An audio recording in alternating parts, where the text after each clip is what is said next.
إنك لا تهدي من أحببت ولكن الله يهدي من يشاء. Bismillahir Rahmanir Rahim. Assalamu alaikum salam. Welcome to the Young Smirks podcast. I'm here in Toronto, or Toronto, I should say. SubhanAllah, we're here with Coach Zubair. Assalamu alaikum, bro. Assalamu rahmatullah. How are you doing, Aki? Alhamdulillah, very well. How are you? Good morning, bro. Good morning. MashaAllah. Yeah, very snowing morning. Yeah, it started to snow today, and you've given me Canada's finest Tim Hortons, mashallah. Jazakallah khair, bro.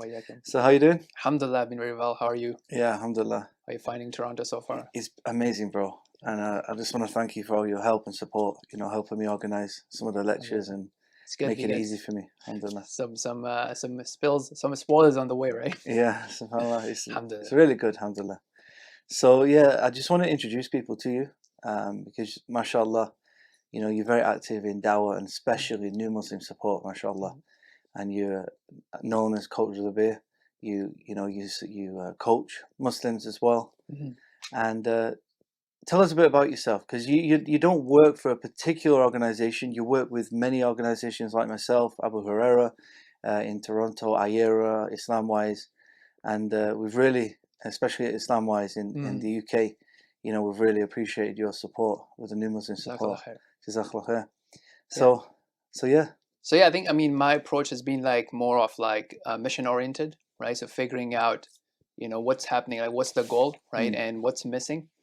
And where my interests lie, what are the areas that I think I can deliver value in, and then essentially aligning with people and organizations to make it happen, right? So I think we have a lot of different organizations, and the focus of organizations also change from year to year, month to month, quarter to quarter, what have you. So just figuring out, okay, I want to focus on this thing for this year or the next 2-3 years, and then seeing who else is doing that and how we can collaborate, right? So I think that's something that you can get a lot of value for that, right? I mean, so my day job is into cybersecurity, right? So over there you have a threat, right? You're seeing that, okay, how do we basically take care of these cyber criminals, right? And last 5 years or 6 years, there's been a lot of dialogue on how different corporations can collaborate, because the end goal is to protect the client or the customer or the organization or government, whatever, right? So if you don't collaborate and you're just in your silos, then you're kind of hurting the dawah. So I think, even the commercial people, they're getting that, right? And I think we need to get more and more of that. So there will always be differences and whatnot, but you can find this sort of common ground and align values and common mission. So that's kind of the approach I take to basically escalate and scale the dawah, inshallah. MashaAllah. So how did you get involved in dawah and supporting the new Muslims? I'm sure you got many interesting stories. So, I mean, my personal journey, I started with when I started learning about Islam seriously and, learning the Arabic language and so on and so forth. One thing that I found really, really beneficial and transforming was basically the ability to understand Quran. And that's what I started with my public work, is basically helping people, connect the Arabic to English or whatever language they're, working on. So that's something I started with. We were calling it Understanding Quran or Tadabbur al-Quran. You have several programs around that, like Al-Huda being one of the major one that I have seen influence a lot of people. So I started teaching that locally. I still do that. I think it's super important.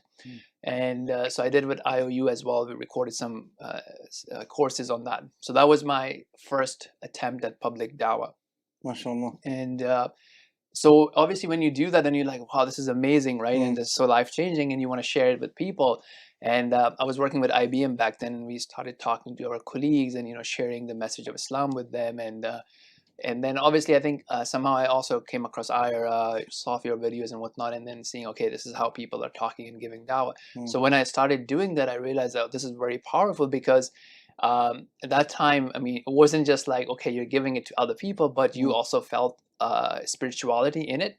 So it depends the way you're doing it. Kind of for yourself as well. Yeah. You benefit yourself. Exactly. And one thing I would say, it was more about Allah subhanahu wa ta'ala and Islam itself, right? So the actual message of the deen versus the debate, right? So there's two different elements, so we can talk about it. But when you're talking about Allah subhanahu wa ta'ala and you're bringing in Quran, so it kind of becomes your own iman boost as well, right? And then you see that sometimes you see, people would rebuttal you or make an argument, and you're like, subhanallah, Quran is saying that they say this, and then tell them. So you see that sort of alignment, right? So that was really beautiful. And yeah, I mean, alhamdulillah, you kind of saw, okay, this is how it works. You talk to a whole bunch of different people. we started going for street dawah, and you can get shahadas and all that stuff, all 9 yards. But then I started observing the behind the scenes things, right? Stuff that's not out in the public eye. And that was, we would go for dawah, and then we would get people's number, and then we'll call them the next day, and like they say, yeah, I'm busy, or they wouldn't pick up your phone, and I'm like, okay, so where is this going? Like, what am I investing my time in, right? So then this is a huge issue. Yeah. SubhanAllah, I see this all over the world. True. Yeah. You know, these quick shahadas, if you like, people accept Islam. You know, they say the shahada. Yeah. Whether they accept Islam, Allah knows best. But True. we see many people who actually say the shahada. You know, and what level of Islam that is, you know, we don't know. A lot of the time, people don't go on to pray. They don't go on to take it any further than that. And there is a lack of support for new Muslims, but at the same time, also with the new Muslims, not all of them are actually fully convinced and actually they've actually embraced Islam fully. Yeah. Fantastic. Yeah. So that's the exact thing. So then I started talking to other du'as. I'm like, what's your experience been like, right? What do you do when people take shahada with you? And sadly, I realized that not many people even make the calls. They're like, yeah, we just give them the card to the masjid and so on and so forth. And I'm like, okay. So then that's when I realized that, look, I mean, and that's one of the things I also try to find, that, okay, there's a gap. Let me, you know, try to make some changes there. So I stopped doing the street dawah, and then started focusing on understanding what's happening in the new Muslim space. Right. And then, I mean, we would still do that because, I mean, with Abu Huraira Centre, like we get a lot of people just coming in by their own selves, or, you know, a friend bringing them in. Alhamdulillah, we get a lot of people, and that's another venue. I think that's more authentic. Yes. When somebody comes to the masjid themselves, makes that step themselves, or they've done some investigation and some research beforehand. Right. You know, you see these people much stronger. Yeah, I think there's a huge opportunity out there for that. And also, I think the second thing is, instead of us, I'm not saying that it should be completely abandoned. I think one of the benefit of a street dawah is that it helps you train people, right? So if you have a new batch of students or what have you, that you want to train them, one of the easiest ways to take them on the street. They don't know those people. You know, you can fool around. Even if you get rejected, it's fine, right? But eventually, I think what really is beneficial is to start talking to the people around you. Because these are the people that you see day in and day out, and if you can do it properly and have a an expectation around it, that you're not talking about it all the time, but you are vocal about who you are, and you have shared the message of Islam with them, and then you can have gradual chats over coffee, what have you, once a week, once a month, whatever, because then that could be a gradual development. Just being conscious that you're trying to convey the message to the people around you, and even Muslims as well. You know, people who are maybe they're not practicing, being that good example. Right. So we'll come to that when I want to talk to you about new Muslims, because that's another opportunity. But if we just want to let's say wrap up on this the dawah front, I think I think some of the things that we could really do better at is focusing on people that are around us in our own networks, right? And you see that business people. So for example, in my building, there's a concierge, right? And then there's a guy. So I had my eye on it, was building rapport, and what I'm like, okay, one day I'm gonna sit down with him and have a chat about religion, right? And so before I even do that, look at what he does. It's like, yeah, Zubair, you know what? This is just my night job. Daytime, I'm actually I deal with investments. So here's my card. If you're looking for any investments, let's have a chat, right? So you can think how people think when they have an actual product and business or line, right? And how they are planning towards it, and sometimes how we are shy to even share the message of Islam, right? So I think So anyways, when I started seeing the sort of gaps, and then I said, okay, what's happening in the new Muslim space, right? So you have people that you find on the street. That's one stream. Then you have people that come in because of marriage, right? That's another big opportunity. A lot of people, especially massages. So if imams can take a note of those people and then pass on to their new Muslim team, I think that's a huge opportunity. Then you have third stream, which you were mentioning earlier, is that many Muslims are just like namesake Muslims as well, right? And what is happening is, as Allah subhanahu wa ta'ala says, "Ala bi dhikrillahi tatma'innul qulub," right? And then the true happiness and content is only found in the dhikr of Allah subhanahu wa ta'ala. And if you don't have that, you will have a constricted life.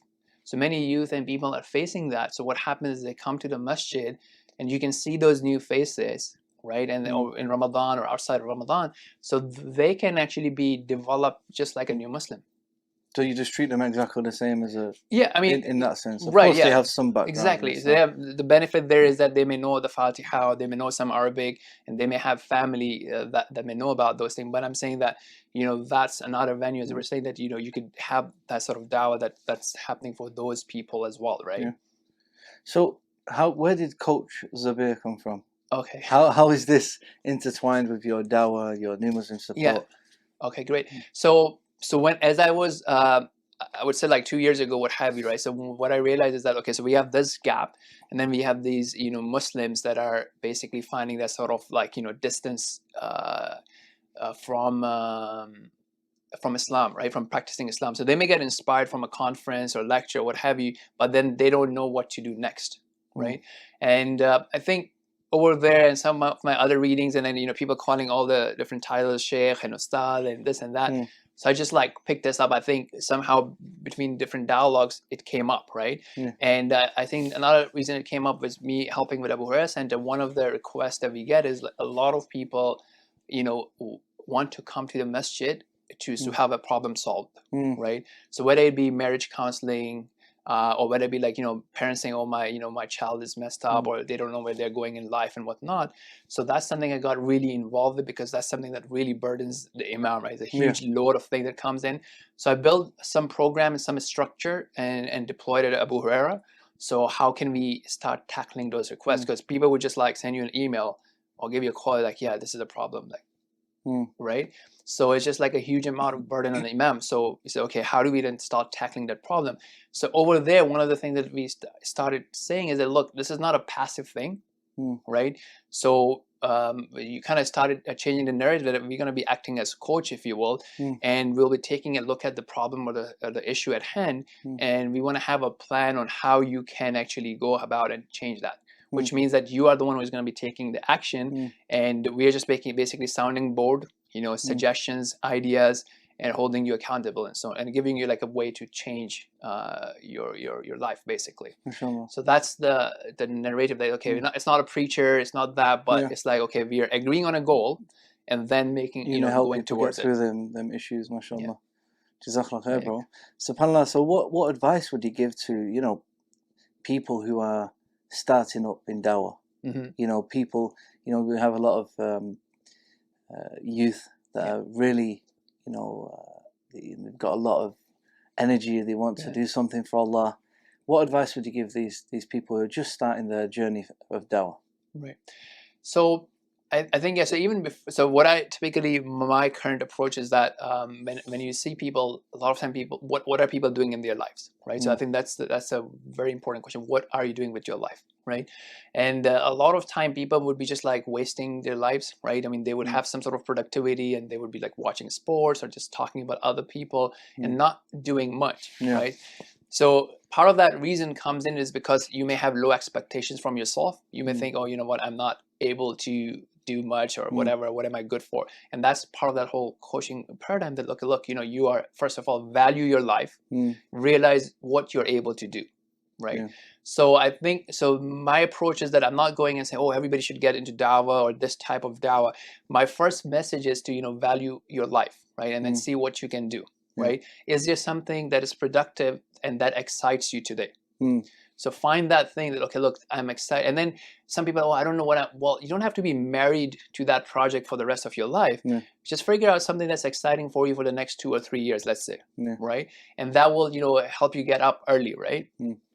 And, you want to get on your feet, you want to do, and you want to produce something. So find that interest, right? Now, how do you find that is basically being exposed to things, right? Not just sitting at home and watching YouTube or Netflix or what have you, but podcasts I think are a great example, because one of the reason you can actually hear about a lot of different people, their journeys, what they're doing, and so on and so forth. Muslim space, non-Muslim space, so you can learn about different things that are happening, and you find your passion.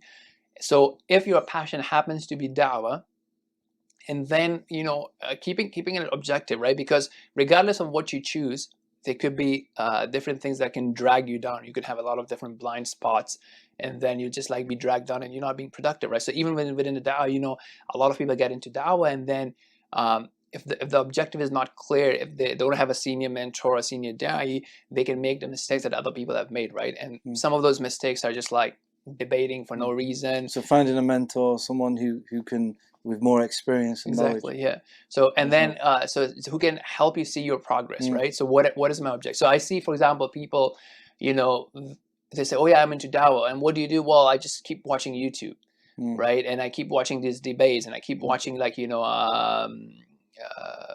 what's that place in UK? Hyde Park. Hyde Park, right?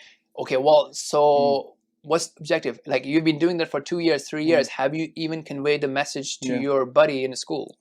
A lot of sometimes it becomes dawah-tainment. Yeah, not exactly. Not from the time of, not from the perspective of the da'i, but from the perspective of the consumer, the one who's watching the content. Right. That it's just some passive information. You know, it's entertaining. Exactly. Where they're not actually learning and benefiting. They're not internalizing and understanding the arguments and the you know. So you know, what do you think about like a structured you know, course, something that can actually help them with the basics of Islam?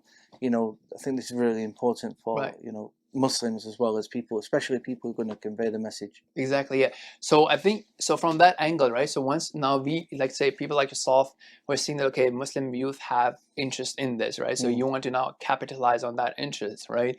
So if we give them something structured, right? So there a lot of, I mean, some of the new Muslim mentors that I've worked with, they came in because they were attracted to the new Muslim dawah, right? But as a you know, manager or someone who's running that team, now you can actually take that opportunity to develop those volunteers, right? So they may not realize that. Alhamdulillah, I mean, I've seen, like, you know, some people coming in, some coaches coming in, and over the years, I mean, I do, like, you know, I hope that, you know, their own development counts something between me and Allah subhanahu wa ta'ala, right? Because now they're asking the question, they're coming to the durus, they're, you know, looking at things. So we can definitely take that as an, so the attraction is, as you said, a dawah-tainment, right? But now how do we capitalize on that by giving them this sort of structured studies where, you know, many people may not even know the basics of the deen, or they may not be, you know, on top with their own practice. You know, this is something I've found as well. You know, as you know, I've got a dawah course, a very basic dawah course. It's not for, it's not aimed at people who are full-time du'ats, but aimed at the average Muslim. You know, like you were saying, how can you give dawah to the people around you, your own family, your people at work, your colleagues, etc. So it's kind of getting every Muslim, you know, enough knowledge to be able to convey the message. And what I found is, so many of the Muslims, they don't know, I wouldn't say they don't know the basics, but they don't know how to articulate the basics. And I would even go as far as to say a lot of them don't know the basics as well. You know, it's so important that they get this basic training and knowledge. Absolutely. Yeah. SubhanAllah. 100%, right? So I think this is super important, right? So, and as you said, like, you know, actually understanding the argument and internalizing it, right? Not just like being a parrot, that's okay, I'm just repeating the argument, but understanding why is the other person even asking that question, you know, what's behind that, and then being able to kind of, you know, change that sort of narrative, right? I mean, one key thing, like, you know, if you ask people, like, how many people even understand what this life is about, right? So, you know, if your perspective is like, hey, you know what, I'm just here to chill, and, you know, at a resort, at a vacation, God is just supposed to take care of me, there should be no pain and whatnot, and that's where a lot of these questions are coming from, right? That, okay, why is there pain and whatnot? But because if you ask, like, a Muslim as well, like, what's going on, like, why are we here, what's this world about, right? And, you know, if you may say, okay, I'm just here to worship, or, like, you know, right? And that ayah, and then, okay, Allah is not creating anybody but for his worship. But what does that mean, right? And then, and being able to, you know, narrate it to people, right? So, I mean, for example, I would say that, look, you know, if you are coming to me as a guest, right, I have different expectations, right? So right now, as a podcast guest, I have a different expectation of how you would treat me, right? But if you're meeting in the gym, or if a training ground, right, and then I wouldn't be expecting to be comfortable, right? If I am trusting you with, you know, developing me and testing me, or even in university, what have you, you're supposed to test me and put me in different situations. And when you challenge me, I'm not here to hate you or thinking that you're incapable of it, but because that challenge is designed to bring the best out of me, and to help me understand my shortcomings and how I can overcome those, right? So if you see this world, for example, from that angle, the whole paradigm changes, right? What makes you feel, what helps you feel happy or content is different than. You know, I want to ask you, you know, you do have a career, and how do you manage your work life, your family life, and your dawah life all at Yeah. the same time, because especially working with new Muslims, it's not easy. Right. You're basically on call 24/7, right? You never know when someone's going to call you and they need help. They've just been chucked out of their house or whatever it may be. Right. How do you manage? Yeah, so that's not, I don't manage well. Let's just be honest. It's a struggle, right? You could do certain things, like certain techniques that have, to help you do things, right? So for example, isolating times and, blocks of time, having different fonts for different things, changing your notification and stuff like that. And then also stepping back and thinking about, because I think a lot of time what happens is that, okay, if you're just doing the work. So I think there's two important things here, right? One is sometimes people are just doing the work and they don't get the time to step back and see, okay, how I can scale, right? How can I start now training other people so we can distribute that, right? And that itself is an art, to basically be able to see that and, create products or services or manuals that can be used by other people. So that's one thing, and that requires, okay, taking time off from actual work on the ground and then being able to talk to other people and train them. The other extreme of that is sometimes people just become trainers and they're so distanced from the actual reality. So, I mean, you could see that for them, sometimes I would see a training approach and I'm like, okay, well, are people really asking these questions, right? Or are you just creating this training so that you have a next training? Yeah. Right? What is the actual problem that's happening on the ground, right? So this is something really important to especially as people who are leading the organizations or du'as, to really understand that, look, it's not about us creating flashy products and flashy training. It's like, okay, what is the problem and what actually is the gap? And sometimes the solution can be boring. Right? And this is something we talk about, like in for example in cybersecurity, right? That, look, I mean, as researchers or whatever, we like to talk about, like, flashy stuff, right? Okay, you know what, your phone got hacked and this and that and this, FaceTime bug and whatever. These are cool things, but these are not things that are going to be affecting the average user, right? The things that affects are like boring stuff, like, have a two-factor authentication, don't use your password, right? So these are boring stuff, but that's the real important stuff, right?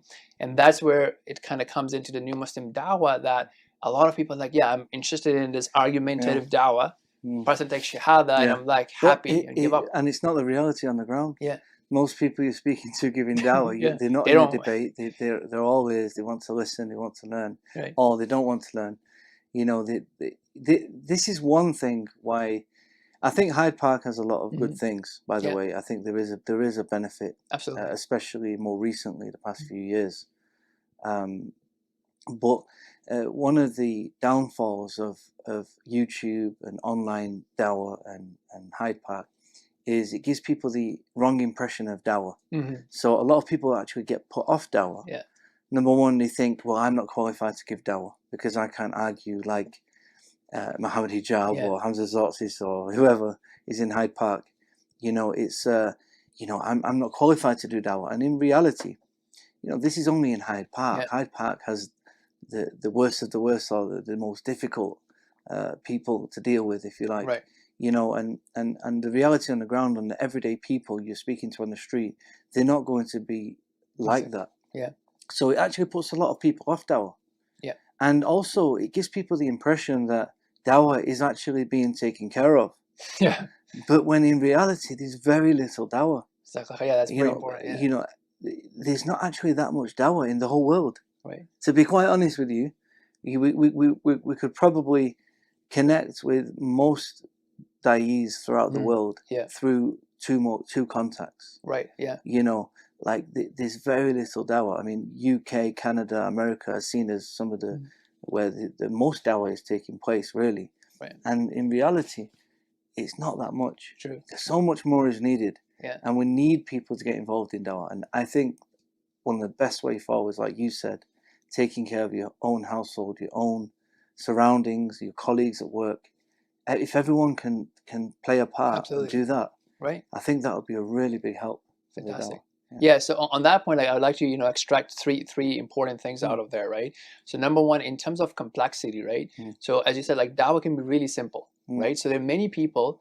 If I just ask you, okay, I'm gonna be like quiet, you tell me what's your message, right? You preach me, for example, right? So even if you just get your basic message, right? So like just a basic message that, look, if somebody asks, I can explain what Islam is, how Islam benefits you and today, and how it benefits you after death. In a few minutes, right? 5 minutes. So yeah, 5 minutes, 10 minutes. If you can do that, right? If you have some, and then that does not, like, you just spend a few hours and you can have that pitch, right? And you just go and you start sharing this thing. Look, bro, I have this message. I want to share it with you, right? And then I just want you to leave you with that. I'm not going to argue on that, right? And if you want more information, I can connect you with people who can give you more information. If we just able to do that, I think, you know, we can have like huge results. And I've seen that many people who actually become Muslim and stick to Islam, they didn't come with a lot of debates, right? I mean, I have a lot of live dialogue that, you know, from what happens at Abu Huraira. Sometimes I record it, the person allows it. You can see like how the dialogue goes, right? You don't need any sort especially of, you know, with sincere people.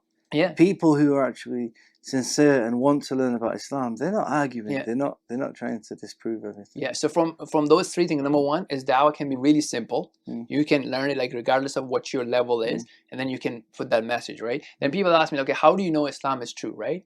So, you know, the fitra example, I mean, this is something I use and I find it very powerful. Like, you know, this phone, right? So if I put the wrong finger, it does not unlock, right? But if I put the right finger, it does unlock. Did it?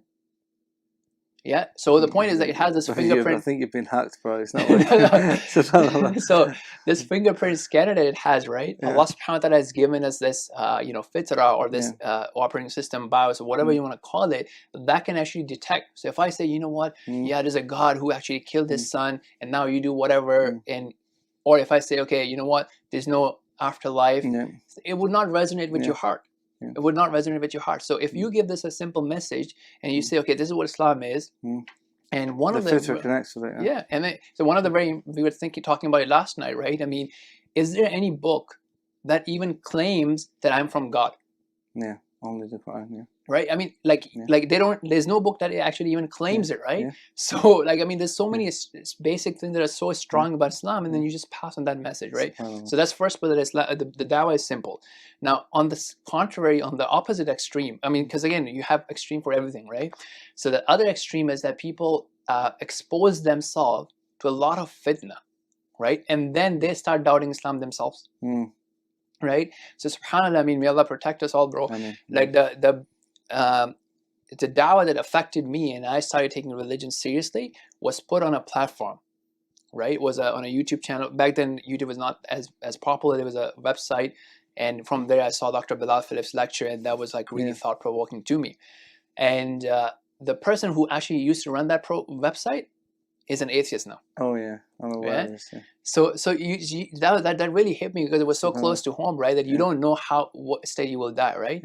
So the reason I was saying this is, you know, the Prophet ﷺ told us about Dajjal, right? When Dajjal come, you don't go, okay, yeah, let me debate with Dajjal or fight with Dajjal.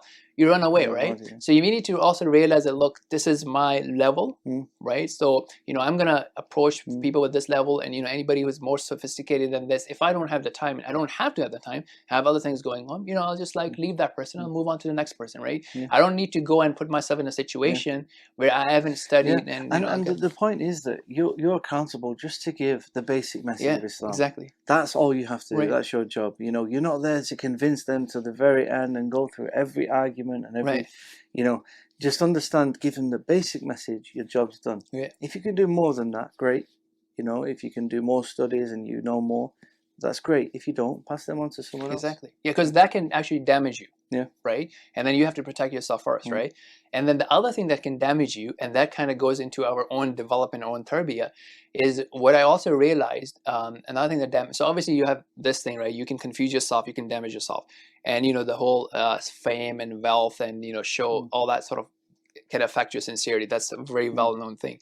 The third thing that is very subtle is if you're only hanging out with non-Muslims and new Muslims, it can actually affect you as well, right? Because now your bar drops, right? So for example, you know, let's say you're coming in and you are hanging out with, you know, du'as and tullab, and they're studying and they're memorizing Quran and they do their nawafil and so on and so forth, sunnah prayers, and you had your bar high, right? And then you were like, okay, I'm aiming for that and I'm trying to fast Monday and Thursday, whatever, right? Now, when you're only hanging out with non-Muslims or new Muslims that are very fresh, their bar is very low. Right? So you can start getting exposed to a lot of sins and talks that can desensitize you towards other sins. So if you're not balancing your own company with people that you can look up to, you know, again, you can be suffering, and that was the main thing, right? You know, you could be the great da'i, but how you're going to be ending up is not, you know, it's not certain. So those were the things I would say. Okay, dawah is simple. You can make it simple, and don't hurt yourself. Like protect yourself first, right? And then I guess, I mean, we could potentially go into the after shahada part into that, right? Yeah. And then what would you do? What's your process? Yeah. So I think first of all we have to understand that a lot of people think after shahada is support, right? And that was another reason I started using the word coaching, right? Well, it's not about support, right? The major challenge with new Muslims is not that they have financial or social or economical challenges, right? The major challenge, as you said in the beginning, is they're not convinced, right? Or I mean, even if they're convinced, it's an intellectual conviction. Yeah. It's not in their heart. It's true. Yeah. So I mean, for example, like how many people are convinced that, look, you know what, this food is not good for me. I need to change my diet. Many people, I myself am convinced that, okay, I need to change my diet, right? Am I doing it? Right. So that's the whole point. Like, how do you take it from that intellectual conviction to a plan, to a follow up? So one of the things I said, so I said, like, it's a new Muslim dawah. So you have to continue the dawah after the shahada. Right? So when you start thinking about, because and people say, oh yeah, I want to help new Muslims, right? Their understanding is, I'm going to teach them salah tomorrow. They don't want to learn salah. Like, do you think it's someone who's super fresh and then you're going to give them to say something in the new language? They will have a lot of resistance to that. So you have to basically, especially in the West, when Islam is not forced. Exactly. You have to convince them and there's so much distractions, right? We are overall, like, you know, one of my teachers says that, look, you know what, in Canada life is easy. Yeah, compared to US or compared to UK or what have you, overall life is easy. People have some sort of funding, this and that. So, you know, everybody's comfortable, right? There's no pain, and sometimes you need that sort of pain to drive you to take actions as well.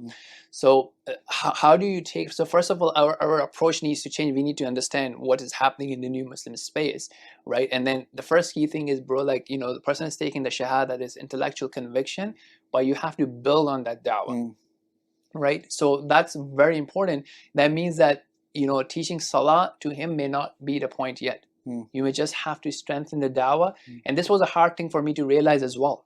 Right? Just to try to keep him coming to you, coming to the masjid, exactly, for the help. So anything, right? So now when it comes to that point, right? So I think, again, as you may have noticed, I try to break down things to keep them simple, what have you. So first thing is the da'i who is giving the dawah, because that's the first point, right? First interception that you have.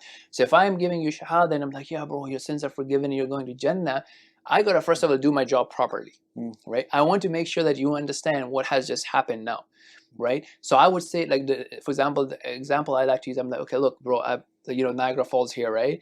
Or any resort, I've given you like a direction that you can now, you have this free pass. If you drive there, you can have this amazing life. But the condition is, not just because you know the direction on your phone and you have a pass to that resort, you actually have to drive there. Right? Now, if you're going to be taking 15 minutes drive and then stopping at Tim Hortons, then at McDonald's, then at D-Spot, and then you would never reach your destination. So now, for example, if you realize who Allah subhanahu wa ta'ala is and how to get to the Jannah, you actually have to put in effort and basically aligning your desires to what Allah subhanahu wa ta'ala wants. So the da'i himself giving that sort of responsibility on the person who has accepted Islam. Giving the correct dawah in the first place. Because that's the first contact, right? And many times you don't know which contact would be your last contact. Right? So you always want to have that sort of balance. And after that, I try to distribute things into three areas. And you have a chat with them, like, look, now you have done that, like, these are some of the things that can make it easy for you. Right? So I make it into three parts. So number one is you need to motivate yourself to worship Allah. How can you do that? Right? So you have a chat with the person, like, how are you going to have that? How can you motivate yourself? So you need to have either, you know, certain things on your phone that you can read or watch or listen to, because most people won't talk to you about God. Right? So as a non-Muslim, you're becoming Muslim, you're going by your day, you may not even encounter any chat about God, right? And if you're only listening about, let's say, you know, money, that's all you're going to be thinking about, or, you know, power or sports, whatever. So how can you motivate yourself, right? And sometimes it could be this content, sometimes it could be coming to the masjid, coming to a class, having friends that talk about this, whatever. So figuring out a way that would motivate that individual. and everybody will be different, right? Yeah. At the very least, you and I, let's have a meeting once a week in person. If you can't do it in person, let's get on a video call. And these are stuff I've implemented, and you can see examples on that on my channel. So it's doable, right? And that's something I'm focusing on, because now for it to scale, you need more people to be doing the same thing. So that's motivation. The second thing is the technical stuff. So what do you need to be able to pray? How do you pray, right? So that technical component, I would tailor it depending on the person. Some people are fast, some people are slow. If the person is not ready, and we are having a weekly follow-up or whatever, maybe the technical component would be very less. And then the third thing is, the accountability. Okay, what is your plan? What can you commit to me today? Can you commit to one prayer a day? And now we're not changing the religion, but we have to be realistic. People don't pray 5 times a day, right? Okay, can you commit to one prayer a day? Or can you come and we'll pray one prayer together? Or even if not, okay, how about can you commit to watching this video channel for like 10 minutes a day, and us having once a week meeting, or you coming to a once a week, whatever. So if you take those 3 components and then you gradually basically increase on that. So that's kind of like how I see it, right? But I mean, it's important because sometimes, bro, I mean, like when I've seen on the street dawah, right? So you would see a person, it's like, yeah, you know what? I became Muslim. I took my shahada, right? And the da'i would walk away from him and go and have a chat with other person. Bro, you clearly see this guy's not practicing. He's intellectually convinced. So what's next? Right? I mean, I get it. It's boring from that angle. I mean, there's no, there's no intellectual debate. But if that's the goal, to get everybody close to Allah, what are you going to do about that person? If you're not going to do it, who's going to do it, right? So that's something to think about. Like, how can we basically start tapping onto it? Jazakallah khair, bro. MashaAllah, some very insightful points there. How to deal with new Muslims and actually get involved in dawah. Is there anything else you'd like to add before we finish? No, I think this is about it. Like, again, just like, first of all, protect yourself, keep evaluating ourselves, like what we are doing with our time, where we are going, and if you are into dawah, so think about like, what's the goal of the dawah? Right? Are we just like leaving the people hanging, or can we do something better, right? So, I mean, in terms of trainings and stuff right now, I know, for example, IslamWise is doing a lot of push on online training and different things like that. So it's something that people can actually benefit from, and have these type of organization. I mean, again, if I were to give you, have your own channel as well. Yes, so I have a channel. It's under Coach Zubair. So over there you have playlists. I have organized playlists in like, okay, how do you present Islam? Actual live dialogue with a non-Muslim, live dialogues with new Muslims, and things like that. So the idea was, okay, people can then actually see the content. Again, I'm not saying that this is super exciting, competitive stuff, but it's like, okay, how can you have this sort of dialogue with people, right?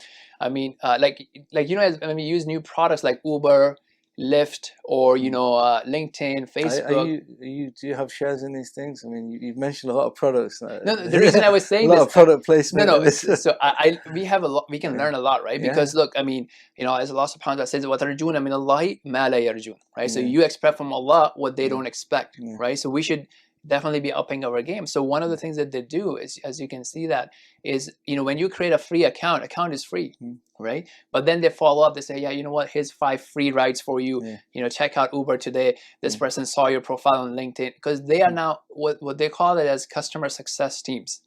So they're saying, okay, you are convinced, you are trying their product, but they want to make sure that they can help you see that how can product change your life. So that mentality, we need to have that. And that's a different mentality than support. Support is me saying, oh, you know what, Uber is not working, and I call them. That's support, right? But their customer success team is like, okay, how can they ensure that I'm using their product? So they are reaching out to me.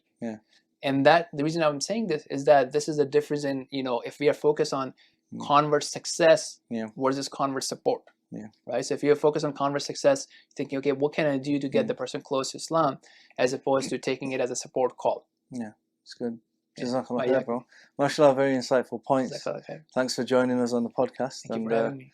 Inshallah, maybe we can do another podcast in the future sometime when I come back to Toronto. Inshallah. And we look forward to seeing you in the UK again. Inshallah. Jazakallah khair. So Jazakallah khair, thanks for your help, and We'll join you next time. Inshallah. Assalamu alaikum. Join us next time for the Young Smirks. Assalamu alaikum wa rahmatullahi wa barakatuh. إنك لا تهدي من أحببت ولكن الله يهدي من يشاء